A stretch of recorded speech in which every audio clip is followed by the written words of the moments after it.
என்னுடைய செய்தியினுடைய தலைப்பு இன்றைக்கு என்னவென்று சொன்னால், இலக்கை நோக்கி தொடர்கிறேன்.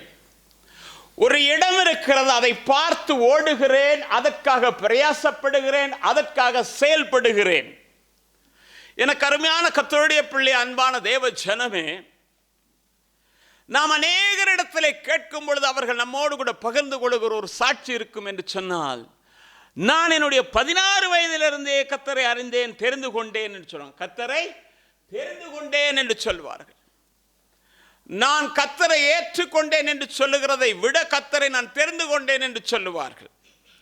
ஆனால் அப்போஸ்தலனாகிய பவுல் சொல்லும்போது சொல்லுகிறார், பிலிப்பியர் நிருபம் 3ஆம் அதிகாரம் 12ஆம் வசனத்தில், நான் பிடிக்கப்பட்டேன் என்று சொல்லுகிறார்.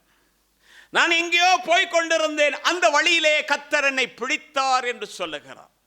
அருமையான கர்த்தருடைய பிள்ளை, அன்பான தேவ ஜனமே, ஆண்டவராகிய இயேசு கிறிஸ்து சொல்லும் பொழுது யோவான் சுவிசேஷம் 15ஆம் அதிகாரம் 16ஆம் வசனத்தில், நீங்கள் என்னை தெரிந்து கொள்ளவில்லை, நான் உங்களை தெரிந்து கொண்டேன் என்று உறுதியாக சொல்லுகிறார். எங்கிருந்து தெரிந்து கொண்டார், எப்படி தெரிந்து கொண்டார் என்று சொன்னால், ஏசாயா தீர்க்கதரிசன புத்தகத்தில் 48ஆம் அதிகாரம் 10ஆம் வசனத்தை வாசிக்கும் பொழுது, உபத்திரவத்தின் குகையிலே இருந்து உன்னை தெரிந்து கொண்டேன்.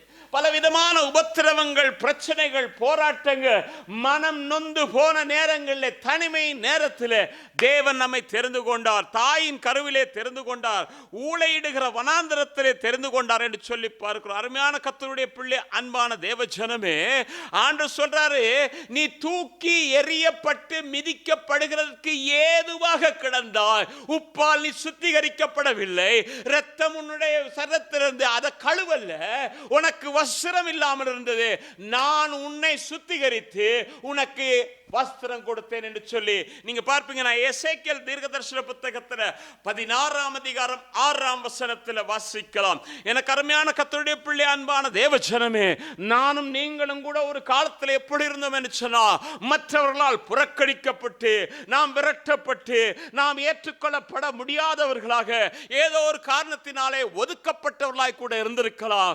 அந்த நேரத்தில் இந்த உலகம் உன்னையும் என்னையும் வெறுத்த போது, தேவன் உன்னையும் என்னை நேசித்தார். அருமையான கர்த்தருடைய பிள்ளை, அன்பான தேவ ஜனமே, எதற்காக, எப்பொழுது என்று சொன்னால், எபேசியருடைய புத்தகத்தில் 1ஆம் அதிகாரம் 4ஆம் வசனத்தை வாசிக்கும் பொழுது, வாசிங்க சிஸ்டர் வேகமா. தமக்கு முன்பாக நாம் அன்பில் பரிசுத்தம் உள்ளவர்களும் குற்றமில்லாதவர்களுமாய் இருப்பதற்கு அவர் உலக தோற்றத்துக்கு முன்னே கிறிஸ்துவுக்குள் நம்மை தெரிந்து கொண்டபடியே போதும். எப்ப? உலக தோற்றத்திற்கு முன்னதாகவே நம்மை தெரிந்து கொண்டார். இரண்டாவது, எதற்காக நம்மை தெரிந்து கொண்டார் என்றால், நாம் அன்பிலே பரிசுத்தமாகும்படிக்கு, அன்பிலே பரிசுத்தம் உள்ளவர்களாய் இருக்கும்படிக்கு ஆண்டவர் நம்மை தெரிந்து கொண்டார். அது மட்டுமல்லாமல் அங்கே சொல்லப்பட்டிருக்கிறது, நாம் குற்றமற்றவர்களாய் இருப்பதற்காகவே கிறிஸ்து இயேசுக்குள்ளாக நம்மை தெரிந்து கொண்டார் என்று சொல்லி. ஆண்டவர் எதுக்காக தெரிந்துகிட்டார்? நம்ம பரிசுத்தமா இருக்கணும். எதுல?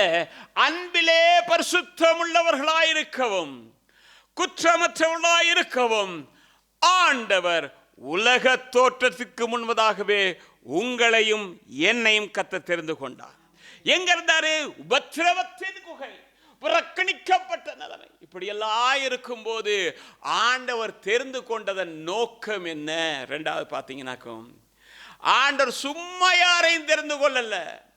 எதற்காக தெரிந்து கொண்டார் என்றால், 1 நாளாகமத்தின் புத்தகத்தில் 28ஆம் அதிகாரம் 6ஆம் வசனத்தை வாசிக்கும் பொழுது அங்க பார்க்கிறீங்க, அவர் என்னை நோக்கி, உன் குமாரனாகிய சாலமோனே, என் ஆலயத்தையும் என் பிரகாரங்களையும் கட்ட கடவன்.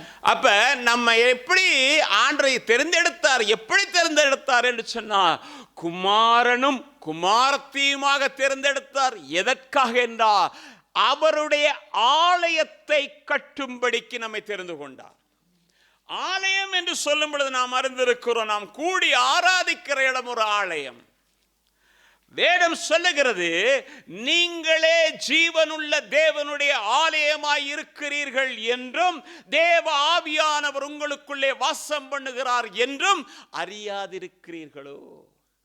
அப்ப இந்த ஆலயத்தை நாம் கட்டணும். இந்த ஆலயத்தை பரிசுத்தமாக்கப்பட்ட கற்களினாலே கட்டணும். ஆலயம் கட்டும்போது பணி தீர்க்கப்பட்ட கற்களை கொண்டு வந்து கட்டினார்கள். அது மட்டுமல்லாமல் அந்த ஆலயத்திலே நிலைநிறுத்தப்பட வேண்டிய காரியங்களை நிலைநிறுத்துவதற்கு தேவ ஆலோசனைப்படி நடக்க வேண்டும். மனுஷன் நினைச்ச மாதிரி தேவாலயம் கட்டுகிறதல்ல. மோசே ஒரு பெரிய படித்தவன் தான், அவன் ஒரு பெரிய கலை நடத்தினவன் தான். ஆனால் எகிப்திலே எத்தனையோ கட்டிடங்களை அவன் கட்டி இருக்கலாம். ஆனால் ஆசரிப்பு கூடாரமானது எப்படி கட்டப்பட வேண்டும் என்கிறதை தேவன் அவனுக்கு கற்றுக் கொடுத்தார். நீ கட்டு மோசே என்றால் அவன் எவ்வளோ அழகா கட்டியிருப்பான், ஆனா எப்படி கட்ட வேண்டும், எந்த விதத்திலே கட்ட வேண்டும் என்று சொல்லி அவனுக்கு மலையிலே ஒரு மாதிரியை ஆண்டவர் காட்டினார். இதுதான்ப்பா வரைபடம். இந்த வரைபடத்தை வைத்து இத்தனை அடி இத்தனை உயரத்திலே இப்படிப்பட்ட இடங்களிலே இதை அமைக்க வேண்டும், இதில் எப்படி தொங்குத்திரைகளை வைக்க வேண்டும், அங்கே எப்படியெல்லாம் காணப்பட வேண்டும், எல்லாத்தையும் ஆண்டவர் கற்றுக் கொடுத்தார். இன்றைக்கு புதிய ஏற்பாட்டு காலத்தில் வாழ்கிற நமக்கு இந்த ஆலயத்தை கட்டுறதுக்காக தேவன் நம்முடைய கரத்திலே கொடுத்திருக்கிறது. இதுதான் அருமையான கர்த்தருடைய பிள்ளையே, அன்பான தேவஜனமே,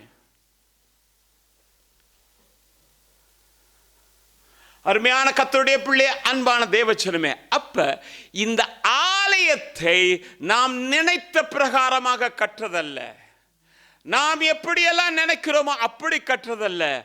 ஆலயம் கட்டப்படுகிறதுக்கு தேவன் அதற்கேற்ற நியமனங்களை வைத்திருக்கிறார். அதன்படிதான் கட்டணும். எனக்கு அருமையான கர்த்தருடைய பிள்ளை, அன்பான தேவஜனமே, அப்ப ஆண்டவர் இதுக்காக நம்மை தெரிந்து கொண்டார். நான் உங்களை தெரிந்து கொண்டேன் என்று சொன்னார். எப்ப தெரிந்து கொண்டார் என்று சொல்லி நாம் பார்த்த வாசிக்கலாம். இன்னொரு வசனத்தை 1 யோவானுடைய புத்தகத்தில் 4ஆம் அதிகாரம் 19ஆம் வசனம். அவர் முந்தி நம்மிடத்தில் அன்பு கூர்ந்தபடியால் நாமும் அவரிடத்தில் அன்பு கூறுகிறோம். எப்படி? ரொம்ப பேர் நினைக்கிறேன், நான் தான் ஆண்டவர் மேல் அன்பு வச்சேன், அதுக்கு பிறகுதான் அவர் என்ன. வேதம் சொல்லுகிறது தெளிவாக, முந்தி அவர் நம்மிடத்தில் அன்பு கூர்ந்தார், அதுக்கு பிறகுதான் நம்ம. எப்படி அன்பு கூர்ந்தார் என்று சொன்னார், தம்முடைய ஜீவனை கொடுத்து அன்பு கூர்ந்தார். 1 யோவானுடைய புத்தகத்தில் 3ஆம் அதிகாரம் 16ஆம் வசனத்தை வாசிக்கும் அங்க பார்க்கிறோம். அவர் தம்முடைய ஜீவனை நமக்காக கொடுத்ததினாலே அன்பு இன்னதென்று அறிந்திருக்கிறோம். ஆண்டவர் தம்முடைய ஜீவனை கொடுத்ததினாலே அன்பு இன்னதென்று அறிந்திருக்கிறோம். ஆண்டவர் சொல்றாரு, நான் உன்னை தெரிந்து கொண்டு, எப்படி என்றால் குமாரனும் குமார்த்தியுமாக தெரிந்து கொண்டு என் ஜீவனை உனக்கு கொடுத்து உன்னை தெரிந்து கொண்டு. எனவே தான் வேதம் சொல்லும் போது யோவான் எழுதின சுவிசேஷம் 1ஆம் அதிகாரத்தில் நீங்க பாத்தீங்கன்னாக்கோ, அவர்கள் மாம்ச சித்தத்தினாலும் புருஷ சித்தத்தினாலும் பிறவாமல் தேவனுடைய சித்தத்தினாலே பிறந்தவர்கள், அவர்கள் இரத்தத்தினாலே மீட்கப்பட்டவர்கள், அவர்கள் தான் குமாரரும் குமாரத்தையும். அருமையான கர்த்தருடைய பிள்ளை, அன்பான தேவஜனமே, அப்ப எதற்காக இவ்வளவு பாடுபட்டார் என்றா, யோவான் எழுதின சுவிசேஷம் 3ஆம் அதிகாரத்தில் 16ஆம் வசனத்தை வாசிக்கும் பொழுது பார்க்கிறோம். அங்க போட்டிருக்கு, தேவன் தம்முடைய ஒரே பேரான குமாரனை விசுவாசிக்கிறவன் எவனோ அவன் கெட்டு போகாமல். அப்ப ஏற்கனவே ஒருத்தன் கெட்டு போயிருக்கான். யார் கெட்டு போனது?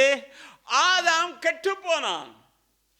தேவ அன்பிலிருந்து போய்விட்டான், தேவ உறவிலிருந்து போய்விட்டான். அவனை ஒன்று பிரித்து விட்டது, அவனுடைய வாழ்க்கை கெட்டு போனது. ஆனால் ஆண்டவர் சொல்றாரு, ஒருத்தரும் கெட்டு போகாம இனிமே எல்லாரும் நித்திய ஜீவனை அடையும்படிக்கு தம்முடைய குமாரனை கொடுத்து அன்பு காட்டினார். ஏன் ஜீவனை கொடுத்தாரு? எதுக்காக கொடுத்தாரு? என்னை மீட்கும்படியாக, என்னை மீட்டு அந்த நித்திய ஜீவனுக்குள்ளே கொண்டு சேர்க்கிறதற்காக தம்முடைய விலையேற பெற்ற ஜீவனை கொடுத்தார். எனக்கு அருமையான கர்த்தருடைய பிள்ளை, அன்பான தேவஜனமே, அதனுடைய ரகசியம் என்னன்னா, நித்திய ஜீவனை அடையணும். இது நாம நினைத்து நினைத்து நினைத்து பார்ப்போமானால், நம்முடைய உள்ளத்திலே உணர ஆரம்பிப்போமே ஆனால், நம்முடைய வாழ்க்கையின் செயல்முறைகள் மாற்றப்படும், நம்முடைய எண்ணங்கள் மாற்றப்படும், நாம் நினைக்கிற நினைவுகள் மாற்றப்படும். ஏனென்றால் நித்திய ஜீவனை இந்த பூமியிலே தருவேன் என்று சொல்லல, ஒரு முறை பிறக்கிறதும் ஒரு முறை மரிக்கிறதும் பின்பு நியாய தீர்ப்பும் நித்தியமும் இருக்கிறது என்றுதான் வேதம் சொல்லுகிறது. அப்படியா இருந்தா இந்த பூமியில எனக்கு நித்திய ஜீவன் இல்லை, எனக்கு நித்திய ஜீவன் இருக்கிறது என்றும் அங்கே எனக்கு ஒரு இடம் இருக்கிறது என்றும் யார் விசுவாசிப்பார் என்று சொன்னார்? குமாரனும் குமாரத்தியுமாக தெரிந்து கொள்ளப்பட்டவர்கள் விசுவாசிப்பாங்க. அவர்கள் அதை வாஞ்சிப்பார்கள். எனவேதான் எபிரேயருடைய புத்தகத்தில் நீங்க வாசித்தீங்கன்னா 11ஆம் அதிகாரத்தில் 13ஆம் அதிகாரம் 14ஆம் வசனத்தை வாசிக்கும் பொழுது, நிலையான நகரம் இங்கே இல்லை, வரப்போகிறதையே நாங்கள் நாடுகிறோம், நாங்கள் தேடுகிறோம். வாசிக்க. நிலையான நகரம் நமக்கு இங்கே இல்லை, வரப்போகிறதையே நாடி தேடுகிறோம். வரப்போகிறதையே நாங்கள் நாடுகிறோம், தேடுகிறோம். ரொம்ப பேருக்கு எங்கன்னா நிலையானது இங்கதான். உட்கார்ந்து இருந்தா அடுத்த நிமிஷம் இருக்கிறாங்களான்னு தெரியாது. எதை மறந்து போனாங்க தெரியுமா? அழைப்பை மறந்து போனார்கள், அந்த நித்தியமான தேசத்தை மறந்து போனார்கள். அதனால நிலையான நகரம் இதுதான், எங்களுக்கு வாழ்க்கை இதுதான் என்று சொல்லுகிறார்கள். ஆனால் உண்மையான ஒரு மனிதன் இயேசுவின் இரத்தத்தினாலே மீட்கப்பட்டேன் என்று சொல்வானே, ஆனால் அவனுடைய பார்வை அங்கே இருக்கும், அந்த தூரத்து பார்வை அங்கே இருக்கும். அவன் சொல்லுவான், இது எனக்கு சொந்தம் அல்ல, அதுதான் எனக்கு சொந்தம், அதுதான் எனக்கு சொந்தம், அதை தான் நான் வாஞ்சிக்கிறேன். எனவேதான் பவுல் சொல்றார், அதை நாடுகிறோம், நாங்கள் தேடுகிறோம் என்று சொல்லி. எனக்கு அருமையான கர்த்தருடைய பிள்ளை, அன்பான தேவச்சனமே, பவுல் சொல்லும்போது சொல்றார் பிலிப்பியர்கள் என்ற 3ஆம் அதிகாரம் 20ஆம் வசனத்தில், நம்முடைய குடியிருப்பு இங்கே தான் இருக்கிறது என்றார். வாசி. நம்முடைய குடியிருப்போ பரலோகத்தில் இருக்கிறது, அங்கே இருந்து கர்த்தராயிருக்கிற இயேசு கிறிஸ்து என்னும் இரட்சகர் வர எதிர்பார்த்து கொண்டிருக்கிறோம். என்னதான்? நம்முடைய குடியிருப்பு பரலோகத்தில் இருக்கிறது, அங்கே இருந்து நம்முடைய இரட்சகர் வர நாம் என்ன செய்கிறோம்? எதிர்பார்த்து இருக்கிறோம். இன்னைக்கு எத்தனை பேர் நம்மளை எதிர்பார்த்து கொண்டிருக்கோம்? இப்போ வர என்ன சொல்லுவாங்க? இல்லை, கொஞ்சம் லேட்டாக வாங்க, இன்னும் ஒரு 10 வருஷம் கழிச்சு வாங்க.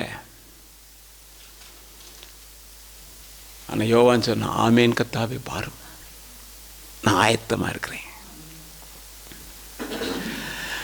நம்முடைய இரட்சகர் அங்கே இருந்து வருவார் என்று சொல்லி விசுவாசிக்கிற கர்த்தருடைய பிள்ளைகளுக்கு அவர் வாக்கு பண்ணினது ஒன்றே ஒன்றுதான்.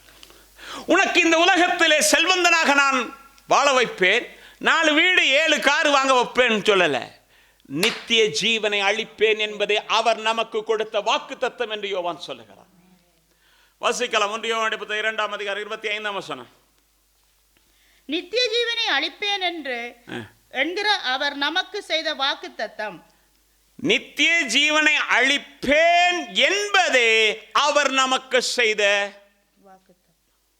வேற ஒன்றும் இல்லை. இயேசு கிட்ட வந்தா இப்படிதான் இருக்கும். ஒருத்தன் சொன்னா, நான் வருவேன் பின்பற்றி வா.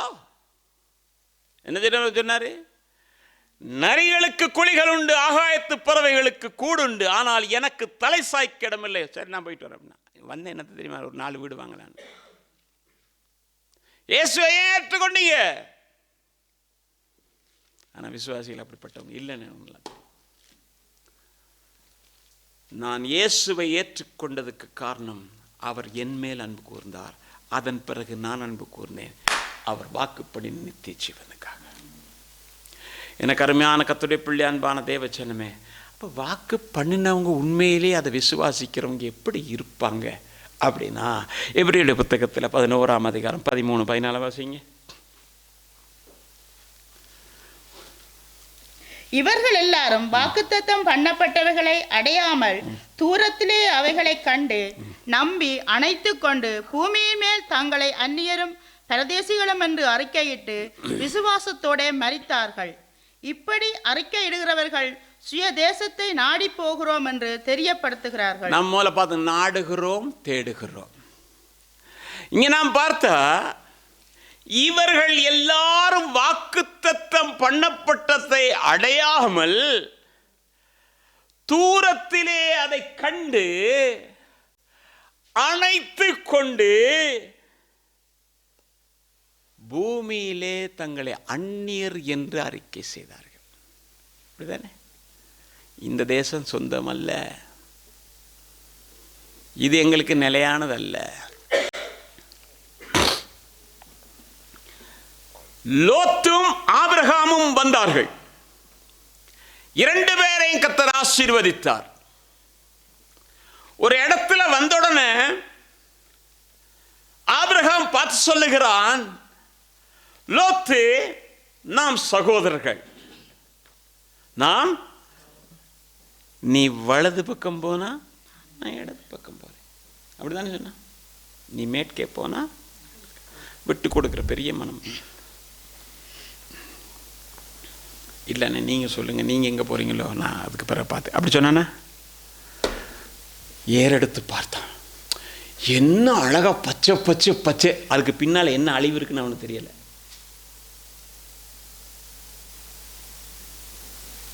பச்சை பச்சேன்னு இருக்குது, ஏதேன் தோட்டத்தை போல இருக்குது. அப்படிதானே இருக்கு வேதத்தில்? ஏதேன் தோட்டம். நாம் இப்ப வேணான்னா இவர் அங்க போயிடுவார் இல்லையா? நாம் இங்கிட்டு கல்லுள்ள பக்கம் போயிட்டுன்னா அவர் என்ன செய்யறோம், இன்னும் ஜீவான் ஆயிடுவார். அதனால அண்ணே நான் இங்க போறேன் போ. இவன் எதை பார்த்தான்? அதை பார்க்கல, தூரத்தில் இருக்க தேசத்தை பார்த்தான். இது எனக்கு சொந்தமான இடம் கிடையாது, இதுல நான் நிரந்தரமா இருக்க போறது கிடையாது, அங்க இருக்கிறதான் தேவை, இந்த பச்சை பச்சைன்னு இருக்கு எனக்கு தேவையில்லை. தேவ ஜனங்கள் இன்றைக்கு தெரிந்து கொள்ள வேண்டிய இடம் எது என்று சொன்னால், தூரத்தில் அதை கண்டு அணைத்துக் கொள்ளுங்க.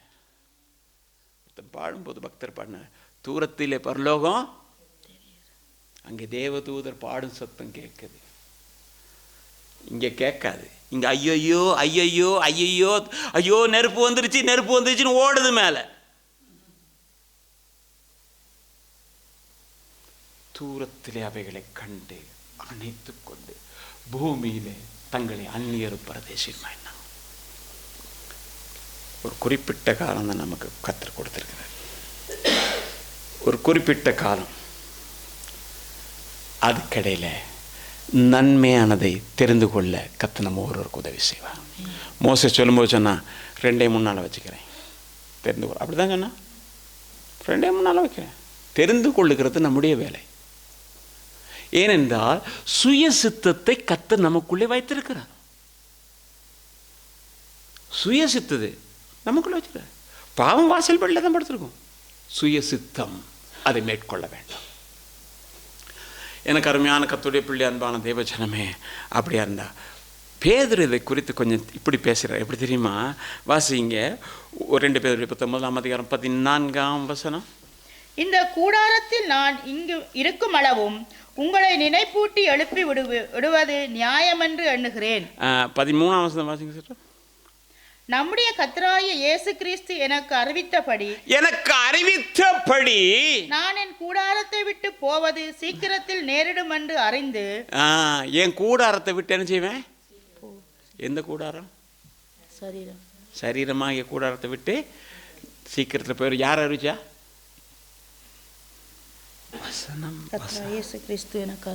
யாரு அறிவிச்சிருக்க? நமக்கு அறிவிக்கல தானே. இன்னும் என்னைக்காவது நம்மகிட்ட சொன்னார்? அப்படி நம்மகிட்ட சொல்லல தானே. நம்மகிட்ட என்னைக்காவது சொன்னாரா இந்த கூடாரத்தை விட்டு நீ சீக்கிரம் போயிடுவேன்னு? இல்லை. அதனால தான் நினைச்சோம், மனம் போன போக்கிலே தினம் ஒரு திசையிலே எல்லாத்தையும் அனுபவிப்போம்.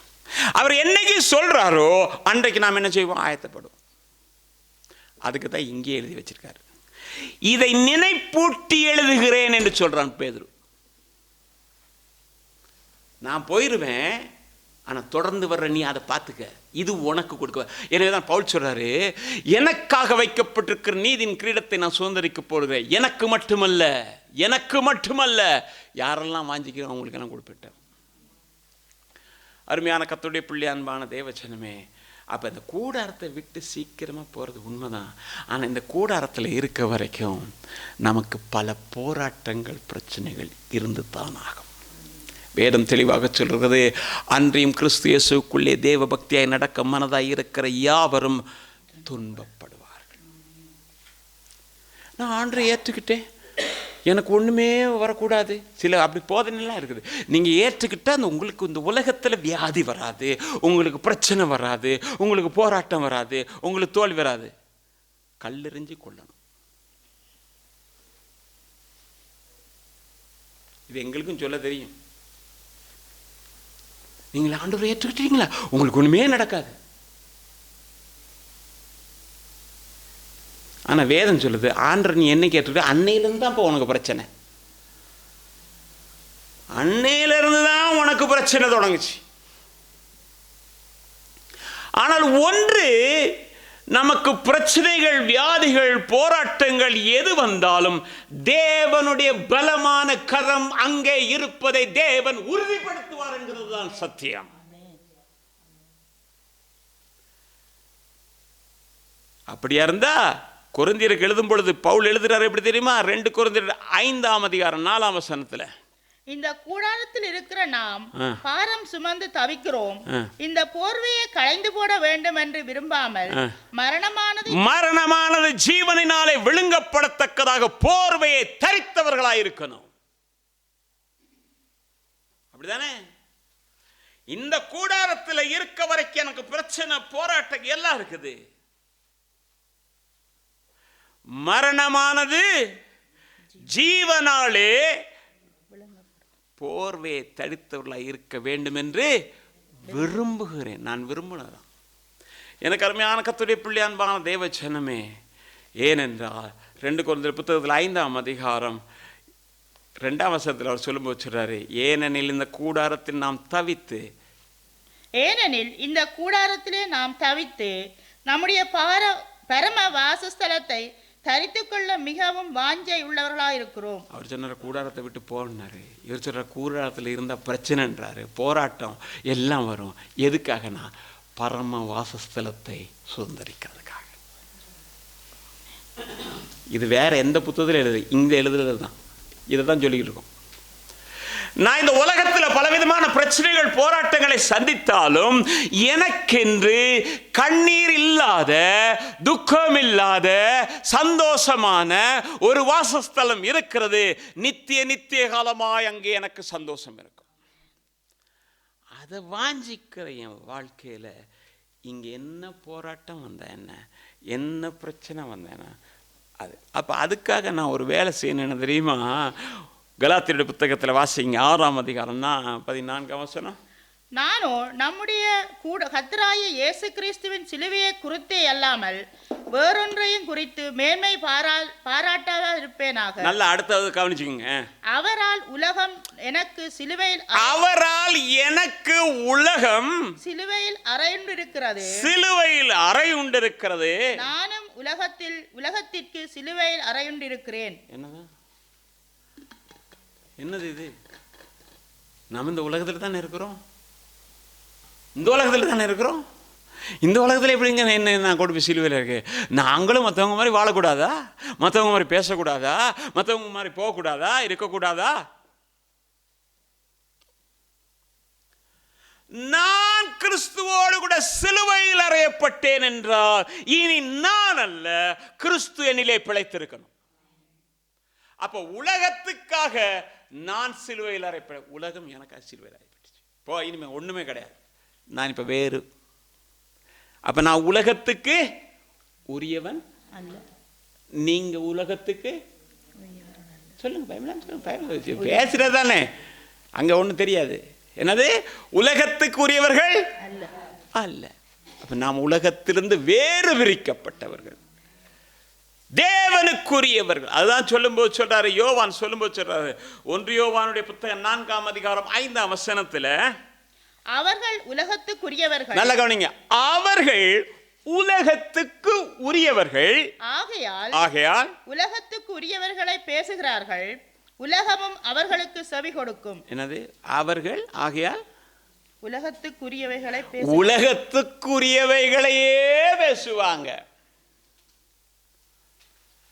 அவங்க பேச்சு அப்படிதான் இருக்கும், அவங்க பார்வை அப்படிதான் இருக்கும், அவருடைய செயல்பாடுகள் அப்படிதான் இருக்கும், அவருடைய சிந்தனை அப்படிதான் இருக்கும். எப்படின்னா அவங்க உலகத்துக்கு சாகல, அவங்க இன்னும் உலகத்துக்குரியவர்கள். அவங்க வாழ்க்கைக்கு எங்கள் வாழ்க்கைக்கு வித்தியாசம். ஏன்னா நாம் உலகத்தார் அல்ல. இயேசு சொன்னார், நான் உலகத்தான் அல்லாதது போல இவர்களும் உலகத்தார் அல்லே பிதாவே என்று சொன்னார். அப்படிதான் சொன்னார். அப்போ நானும் நீங்கள் யாரு? உலகத்தார் அல்ல. அப்போ நம்ம பேச்சு வித்தியாசமாக போச்சு, நாம் சிந்திக்கிறது வித்தியாசமாக போச்சு, நாம் செயல்படுகிறது வித்தியாசமாக போச்சு. அப்படி தானே? மாற்றங்கள் அது முந்தி இவங்க உலகத்தாராக இருக்கும்போது இருந்த மாற்றம் வேற, இப்போ அவங்க வேற. அப்படி சொல்கிறது இருக்கு தானே? சொல்லுவாங்களே இல்லையா? சொல்லுவாங்க. அப்போ உலகத்துக்குரியவர்களாக இருந்தால் நாம் இன்னும் சிலுவையில் அறையப்படலை. சிலுவையில் அறையப்படலைன்னா இரத்தத்தினால் மீட்கப்படலை. இரத்தத்தினால் மீட்கப்படலைன்னா குமாரன் குமார்த்தியும் அல்ல. குமாரனும் குமார்த்தியும் அல்ல என்றால் நாம் ஆலயம் கட்ட தகுதியும் இல்லை. நாம் இன்னைக்கு சாப்பிட்றோம், இன்னைக்கு வாழ்கிறோன்றது பார்க்கக்கூடாது. எங்கேயோ ஒரு நாள் அங்கே போய் வாழ்கிறோன்னு பார்க்கணும்.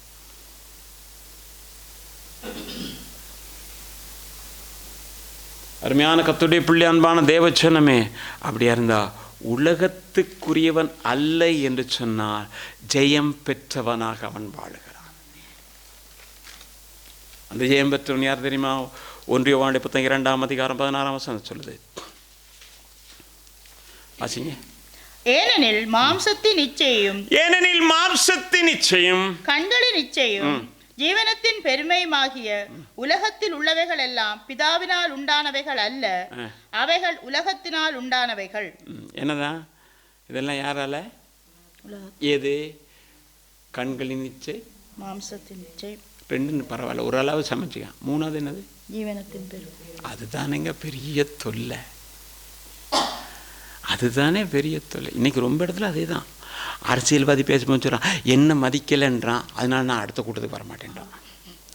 விசுவாசின்னு சொல்கிறான், என்ன மதிக்கலை, என்ன உயர்வை வைக்கலை, நானும் வரமாட்டேன்றான். ஏசு கிறிஸ்து நீங்கள் மேலே போய் குதிங்க, எல்லாரும் கைத்தொட, நான் வேணான்ட்டார். இந்த பெருமை நமக்கு வேணான்னாரு.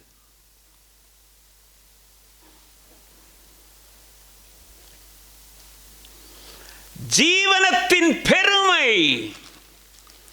அது பிசாசில் உண்டானது, அது உலகத்துக்குரியது. இதை செய்யப்படி தான் தோட்டத்திலேருந்து போனாவ. படுவாய் அந்த கிழவி அன்னைக்கு சாப்பிடாம இருந்திருந்தா இன்னைக்கு நமக்கு இந்த பிரச்சனை இருந்திருக்குமா? நீங்கள் தேவர்களை போல தா மனுஷனாவே உன்னை அழகா தானே வச்சிருக்காரு. செஞ்சு இன்னைக்கு நம்ம உயிரையும் வாங்கி, அப்ப ஜெயம் கொண்டவர்களுக்கு பாடுகள் வரும், ஜெயம் கொண்டவர்களுக்கு பிரச்சனை வரும், ஜெயம் கொண்டவர்களுக்கு வியாதி வரும், ஜெயம் கொண்டவர்களுக்கு தோல்வி வரும். எது வந்தாலும் அவர்கள் மகிழ்ச்சியை யாரும் எடுக்க முடியாது, கிறிஸ்துவின் அன்பை விட்டு பிரிக்க முடியாது. நான் ஆண்டவர்கிட்ட ஜெபம் பண்ணேன், ஆண்டவர் எனக்கு தரல, இனி ஆண்டவர் எனக்கு வேண்டாம், ஆண்டவர் வேண்டாம், இனி சபைக்கு வரமாட்டேன், இனி ஜெபிக்க மாட்டேன். நான் எப்போயும் சொல்கிறேன் தெரியுமா, நீ அப்படி இருந்தால் சந்தோஷமாகிரு, அவருக்கு ஒரு பிரச்சனையும் கிடையாது, எனக்கும் பிரச்சனை கிடையாது. அந்த ஆளு ஒரு பிரச்சனையுமே இல்லை, விட்டுருவார். திருப்பி நீ என்னைக்கு வந்து அது வரைக்கும் விடுவார். அப்படிதானே? ஏதோ சொல்லிட்டு போறீங்க, போங்க.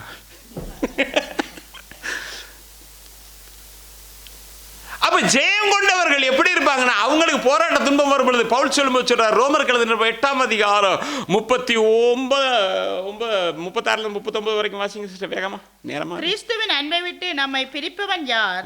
உத்திரவமோ, வியாகுலமோ, அன்போ, பசியோ, நிர்வாணமோ, நாசமோசமோ, பட்டயமோ, இவைகள் எல்லாவற்றையும் நாம் நம்மில் அன்பு கூறுகிறவராலே முற்றும் ஜெயங்கொள்ளுகிறவர்களாய் இருக்கிறோம்.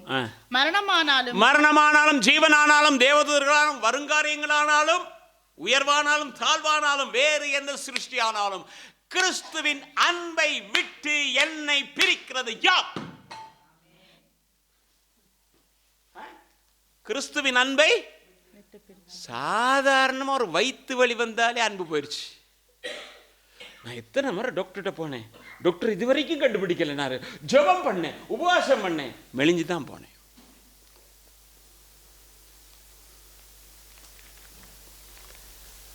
தேவைகளுக்காக இயேசுவை தேடுகிறவனைப் போல பரிதபிக்கப்பட்டவன் வேறு யாரும் இல்லை. ஏனென்றால் வேதமே இம்மைக்காக மாத்திரம் அவரிலே அன்பு கூறுகிறவர்கள் எல்லாரிலும் பரிதபிக்கப்பட்டவர்கள். நம்முடைய அன்பு தூய்மையா இருக்கணும். ஆண்டு சொல்லணும், நீ ஆதியிலே கொண்ட அன்பை விட்டு இன்னும் யாரும் பிரிக்க முடியாத படிக்க. உனக்கு போராட்டம் வந்துச்சு, பிரச்சனை வந்துச்சு, நீ யோபுவை விட அநேக பிரச்சனை வந்துச்சு, ஆனாலும் நீ நிலைச்சிருக்கிற. நாளைக்கு சொல்லுவான் வேலை இல்லைன்னு, பரவாயில்ல, கத்தர் போஷிப்பார், கத்தர் போஷிப்பார். கத்தர முடியாத காரியம் ஒன்றும் இல்லை. நமக்கு போதும் அதுன்னு நினைக்கணும். அப்படி நினைச்சா கத்தர் என்ன செய்வார்? கைவிட மாட்டார். அப்போ என்ன சொல்றார்? கிறிஸ்துவின் அன்பை விட்டு எதுவுமே என்னை பிரிக்காது, தேவனுடைய அன்பை விட்டு என்னை பிரிக்காது. அதனால் நாம் என்ன பாடுகள் தோல்விகள் எது வந்தாலும் சரி ஆண்டோடைய கரத்தில் இருக்கணும். ஆண்டு எப்படிப்பட்டது தெரியுமா? சிம்சோன மாதிரி தான். சிம்சோன் கையில் பச்சை தடையலும் இருக்க வரைக்கும் 1000 பேர் தூக்கி வீசினா தடையலும் அதே இடத்துல கிடக்கும். கர்த்தருக்குள் நாம் அடங்கி இருப்போம் என்றால், அந்த கரத்துக்குள்ளே இருப்போம்னா நாம் ஏற்ற காலத்திலே உயர்த்தப்படுவோம். 1 Peter 5:6 வாசிங்க. ஆகையால் ஏற்ற காலத்திலே தேவன் உங்களை உயர்த்தும்படிக்கு அவருடைய பலத்த கைக்குள் அடங்கி இருங்கள். என்னதான்? ஏற்ற காலத்தில் அவர் உங்களை உயர்த்தும்படிக்கு பலத்த கரத்துக்குள்ள அடங்கியே இருங்கன்றார். ஏன் தெரியுமா? இந்த உலகத்தில் பிரச்சனைகள் வரும் பொழுது, போராட்டங்கள் வரும் பொழுது, பிசாசு எத்தனையோ பேரை வழி தவறி போகச் செய்கிறான். நேற்றைக்கு நான் காலையில் வேலைக்கு போகிறதுக்கு முதல்ல ஒரு ஃபோன் வந்தது. ஃபோன் வந்தால் சொன்னாங்க, என்ன செய்தி அப்படின்னு.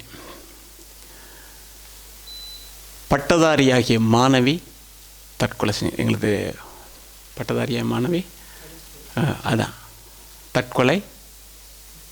2 மாதத்துக்கு முதல்ல தகப்பன், அதுக்கு முதல்ல தாய், இன்னும் கீழே 3 தம்பிமார் இருக்கிறாங்க. பாவம், வேதனையான ஒன்று. இன்றைக்கு தோல்விகள், பிரச்சனைகள், பாடுகள் முடிவு எதுன்னு நினைக்கிறாங்க தெரியுமா? தற்கொலை. நம்முடைய சபைக்கு வந்த 3 பேர் தற்கொலை பண்ணினார்கள்.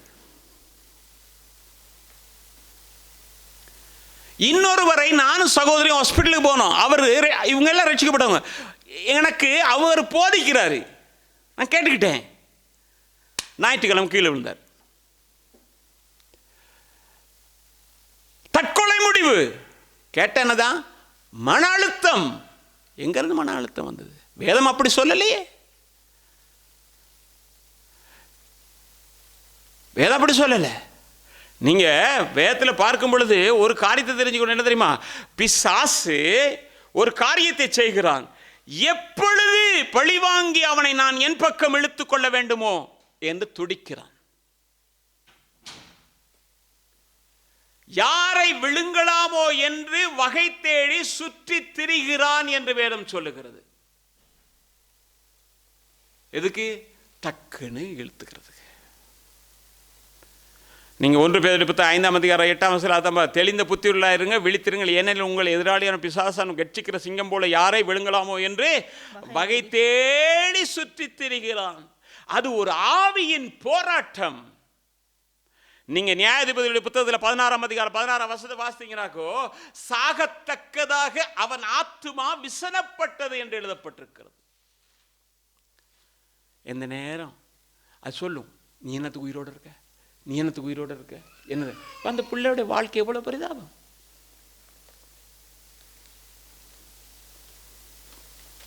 சாகிறவங்க ஒரு நாள் திடீர்னு போய் முடிவெடுக்க மாட்டாங்க. பின்னாலே இருந்து சாகத்தக்கதாக விசனப்படுத்திக்கிட்டே இருக்கும். என்ன பிரயோஜனம், என்ன பிரயோஜனம், என்ன பிரயோஜனம்? அருமையான கர்த்தருடைய பிள்ளை, அன்பான தேவஜனமே, இயேசு கிறிஸ்து சொல்லும்போது சொன்னார், ஒரு வீட்டில் இருந்து எல்லாம் புறப்பட்டு போயிடுச்சு. புறப்பட்டு போனோன்னே அந்த வீடு சுத்திகரிக்கப்பட்டிருந்ததான். அந்த வீடு சுத்திகரிக்கப்பட்டிருந்த உடனே அது எல்லா இடத்துலையும் தேடி பார்க்குது. நம்ம இருந்த வீடு மாதிரி வராது. வசனத்தை கவனிங்க, அதில் அழகாக ஒரு காரியம் இருக்குது பாருங்க. மத்தேயு 12:44 வாசிங்க சிஸ்டர். நான் விட்டு வந்த என் வீட்டுக்கு திரும்பி போவேன். என்ன சொல்லுங்க? நான் விட்டு வந்த என் வீட்டுக்கு. எனக்கு அங்கே தான் இருக்குது என் வீடு. அது எது? விட்டு வந்த வீடு என் வீடு. அதுல எந்த மாற்றமும் இல்லை. எவ்வளோ தைரியமாக சொல்லுது. என் என்று சொன்ன எப்படி? உரிமை அல்லவா? என் வீட்டுக்கு நான் போவேன். இப்போ எங்கள் வீட்டுக்கு போகிறதுக்கு எனக்கிட்ட யாருக்குமே பெர்மிஷன் வாங்க தேவையில்ல, சாவி என்கிட்ட போவேன். ஆனால் உங்கள் வீட்டுக்கு வரும்பொழுது பெர்மிஷன் வாங்கணும். இப்போ இது சொல்லுது நம்ம வீடு, என் வீடு அது அப்படின்னு. என் வீட்டுக்கு போவேன் என்று சொன்னால் அவனுடைய முன்னிலைமையை விட பின்னிலைமை எப்படி இருக்கும்? 2000 பேர் ஒன்றா போயிட்டு இருப்பாங்க. 2000 உள்ளே போச்சுன்னா அது சொல்லும், ஏன் இப்பொழுது அவசரப்படுகிறீர்? இன்னும் ஏசுக்கிட்ட அப்படி தானே சொல்லுச்சு, ஏன் அவசரம், இன்னும் கொஞ்ச நாள். ஆனால் வேதம் சொல்லுகிறது என்ன தெரியுமா? பொல்லாங்கன் ஜீவனை தொட முடியாது. வாசிங்க 1 யோவான் 5:18. தேவனால் பிறந்த எவனும் பாவம் செய்வான் என்று அறிந்திருக்கிறோம். தேவனால் பிறந்தவன் தன்னை காக்கிறான், பொல்லாங்கன் அவனை தொடான். பொல்லாங்கன் என்ன செய்ய மாட்டான்? அவனை தொடான். பொல்லாங்கன் தொடுறதுக்கு வழியே கிடையாது. யார? தேவனால் பிறந்தவன் அவன் பாவம் செய்ய மாட்டான். பொல்லாங்கன் என்ன செய்ய மாட்டான்? தொடான். ஏன் அவன் தொடுறான் அப்படின்னா பாவம். நீங்கள் யாக்கோபுடைய புத்தகம் 4:7 வாசிக்கும் பொழுது, தேவனுக்கு கீழ்ப்படிந்திருங்கள், பிசாசுக்கு என்ன செய்யுங்க? எதிர்த்து நில்லுங்க. போ ஜெபத்தில் போ பிசாசே, போ பிசாசே இல்லை, வாழ்க்கையில் நான் போ பிசாசேன்னு சொல்கிறதுக்கு அவன் பார்த்துட்டு ஓடணும். தேவனுடைய அனுமதி இல்லாமல் நம்ம தொட முடியாது. யோபுக்கிட்ட போய் தொடர்றதுக்கு என்ன சொன்னான்? போக முடியல. அனுமதித்தான்னு கேட்டான். அப்படி தானே கேட்டான்? அனுமதி இல்லாமல், கர்த்தருடைய அனுமதி இல்லாமல். எனவே எப்பொழுதும் தேவனோட நல்ல ஐக்கியம் இருக்கணும். பிசாசுக்கு எதிர்த்து நிற்கிறவர்களாய் நாம் காணப்படும். எனக்கு அருமையான கர்த்தருடைய பிள்ளை, அன்பான தேவஜனமே, எபேசியர் 6:11 பார்த்தீங்கன்னா அங்கே போட்டிருக்கு, நீ சுத்தமாக இருந்தால் போதாது, நீ பாவமாக இருந்தால் போதாது, அதே வேளை நீ பிசாசுக்கு எதிர்த்து நிற்கிறதுக்கு சர்வாயுத வர்க்கத்தை நீ தரித்து கொள்ளணும். நல்ல ஜெபம் பண்ணணும், நல்ல வேதம் வாசிக்கணும், வேத சத்தியங்களுக்கு கீழ்ப்படியணும், தேவனோடு நடக்க. அப்போ பிசாசு பார்ப்பான், இவங்கிட்ட போய் நம்ம காரியம் ஒன்று என்ன செய்யாது, ஜெயிக்காது, எடுப்பான் ஓட்டம். எனக்கு அருமையான கர்த்தருடைய பிள்ளை, அப்படிப்பட்டவர்களுக்கு உபத்திரவங்கள் வரும் பொழுது சந்தோஷமாயிட்டோம். நீங்கள் வேதத்தில் பார்த்தீங்கன்னாக்கும் பிலிப்பியர் 1:16 வாசிக்கும் பொழுது, சிலர் என் கட்டுகளோடு உபத்திரவத்தை கூட்ட நினைத்து சுத்த மனத்தோடல்ல. எப்படியா சொன்னா? யார் சொன்னா? இதை சொன்னா பவுல் தான் சொன்னா அப்படின்னா பவுலுக்கு என்ன செய்யும்? இன்னும் அடி விடும், இன்னும் அடிப்பாங்க, இன்னும் நெருக்கம் வரும். அவன் சொன்னா, எதாக இருந்தாலும் சரி நான் சந்தோஷமாக இருக்கிறேன். 4 சொன்னான், நான் சந்தோஷமாக இருக்கேன். என்னை இன்னும் அடிக்கட்டும், இன்னும் உதைக்கட்டும், நான் சந்தோஷம். எனக்கு விரோதமாக இவ்வளோ செய்கிறாங்க, நான் சந்தோஷமாக இருக்கிறேன். எனக்கு அருமையான கர்த்தருடைய பிள்ளை, அன்பான தேவஜனமே, அப்படியா இருந்தால் கொரிந்தியருக்கு எழுதும்பொழுது அவன் சொல்லும்போது சொல்கிறான், 2 கொரிந்தியர் 4:16 17-18 வாசிக்கும் பொழுது, ஆனபடியால் நாங்கள் சோர்ந்து போகிறதில்லை, எங்கள் புறமான மனுஷன் அழிந்து உள்ளான மனுஷன் நாளுக்கு நாள் புதிதாக்கப்படும். நம்ம மனுஷன் எப்படின்னா, உள்ளான மனுஷன் எப்படி செய்யணும்? நாளுக்கு நாள் உபத்திரவங்கள், போராட்டங்கள் வரும் பொழுது அது ஏனென்றால் மேலும் காணப்படுகிறவைகளை அல்ல, காணப்படாதவைகளை நோக்கி இருக்கிற நமக்கு அது சீக்கிரத்தில் நீங்கும். லேசான நம்முடைய உபத்திரவம் மிகவும் அதிக நித்திய கனமகிமை உள்ளது. ஏனெனில் காணப்படுகிறவைகள் அல்ல, காணப்படாதவைகளே நித்தியமானவைகள். அதுக்கு கீழே ஒரு பெரிய செய்தியே இருக்குது. அதில் ஒரே ஒரு வசனத்தை மட்டும் சிஸ்டர் வாசிங்க. பிலிப்பியர்கள் நிருபம் 3ஆம் அதிகாரத்தில் 9ஆம் வசனத்தை மட்டும் வாசிங்க, ஏன்னா அது கீழே நிறைய இருக்குது. நான் கிறிஸ்துவை ஆதாயப்படுத்தி கொள்ளும்படிக்கு நியாயப்பிரமாணத்தினால் வருகிற சுயநீதியை உடையவனாயிராமல் கிறிஸ்துவை பற்றும் விசுவாசத்தினால் வருகிறதும் விசுவாசம் உள்ளவனாய் தேவனால் உண்டாயிருக்கிறதுமான நீதியை உடையவனாய் இருந்து கிறிஸ்துவுக்குள் இருக்கிறவன் என்று காணப்படும் படிக்கு. என்னதான் யார் காணப்படும் படிக்கு? யார் காணப்பட முடியும்? இதுக்கு மட்டும் பதில் சொல்லுங்க. நான் கிறிஸ்துவுக்குள் இருக்கிறவன் என்று காணப்படும்படி யார் காணப்படணும்? இல்லை, அதான் நான் இருக்கிறேன்னு யாருக்கு காட்டணும்? உலகத்தை காட்டணும். காட்டதான் வேணும். வேற அவன் சொல்றான், நான் கிறிஸ்துவுக்குள் இருக்கிறவன் என்று காணப்படும்னா இன்னொருத்தர் இல்லை, என் மனசாட்சிக்குள்ள நான் அதை பிரதிபலிக்கணும். எனவே எனக்கு லாபமானவைகள் எவைகளோ அவைகளை நஷ்டமாக எண்ணுகிறேன். நான் எதற்காக பிடிக்கப்பட்டேனோ அதையே தொடர்ந்து போகிறேன் என்று சொல்கிறேன். நீங்கள் அந்த 3ஆம் அதிகாரம் 7ஆம் வசனத்தில் அந்த 14ஆம் வசனத்தை வாசித்தீங்கன்னா எனக்கு தெரியும். அங்கே சொல்கிறான், நான் எதுக்காக பிடிக்கப்பட்டனோ அதில் பாருங்கள், நீங்கள் பார்த்தீங்கன்னா தெரியும். சகோதரை பிடித்து கொண்டேன்னுங்கிறது இல்லை, ஒன்று செய்கிறேன், பின்னானவைகளை மறந்து முன்னானவைகளை நோக்கி நாடி ஓடுகிறேன் என்று சொன்னால் இலக்கை நோக்கி தொடர்கிறேன் என்று சொல்கிறான். எனக்கு அருமையான கர்த்தருடைய நேரமாச்சு, நம்ம எல்லாரும் எழுந்திருப்போம். இன்றைக்கு மாலையில் ஆண்டவரே, நான் இன்னொரு நேரம் அந்த செய்தி நான் தொடர்ந்து போகிறேன். கிறிஸ்துவுக்குள் இருக்கிறவன் என்று காணப்படும். உலகத்தில் 4 பேருக்கு நான் கிறிஸ்தவன் சொல்கிறதில்லை.